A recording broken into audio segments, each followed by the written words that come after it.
ولسمشر غني له لوري د طالبانو پر وړاندې د تهاجمي بریدونو له اعلان یوه ورځ وروسته طالبانو پکتیا ولایت کې د ملي اردو پر عسکري کلوب موټر بم چاودنه برید وکړ او ګڼو کسانو ته یې مرګ ژوبله واړوله.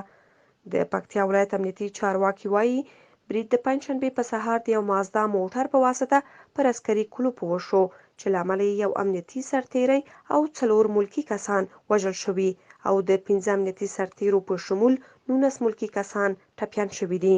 نن بیا د افغانستان دښمنانو ګردیز په ښار کې یو موټر چاودنه وکړه چې په دې چاودنه کې موټر مازدا ده او د نظامی تاسیساتو څنګ ته انفجار کړی.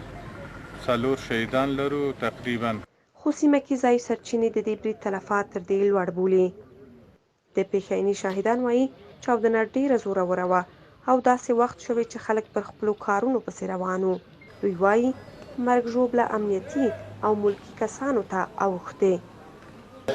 کور نه روان وم بازار ته بازار نه دغه د هغه څه نه میږي هغه د امنیت را دغه ذکر روان وم سپین هغه وجرزار و خاخ د بور وم 10 متره مخکې چې تر شوم چې دراس شو زه خپله زه نه یم خبر شوی دغه نه وروسته شپخانه ته په دغه مازدا کې خاخ د بار وي په دا مازدا کې خاخ د بار ډېره زوروره وه تقریبا 23 منټه باندې 8 بجې وسوه 8 بجې 23 منټه زه په هغه پر کټ کې ناست وم محفوظ په دې چوکۍ کې ناست وو ودومره زوروره چاودنه وه چې داسې یو 15 منټه وروسته وسپنې راتویېدې یوه هوا نه ښه غټ. پکتیا کې د دغه موټر بم برید مسؤلیت طالبانو پر غاړه اخیستی او ویلي دي چې برید کې ګڼو امنیتي سرتیرو ته مرګ ژوبله اړولی.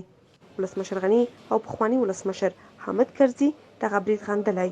د حامد کرزي له مطبوعاتي دفتر څخه په خپره شوې خبرپاڼه کې راغلي چې په هیواد کې د جګړې او تاوتریخوالي زیاتوالی چې قربانیان یې یوازې افغانان دي د سولې د روانو هڅو په زیان دی.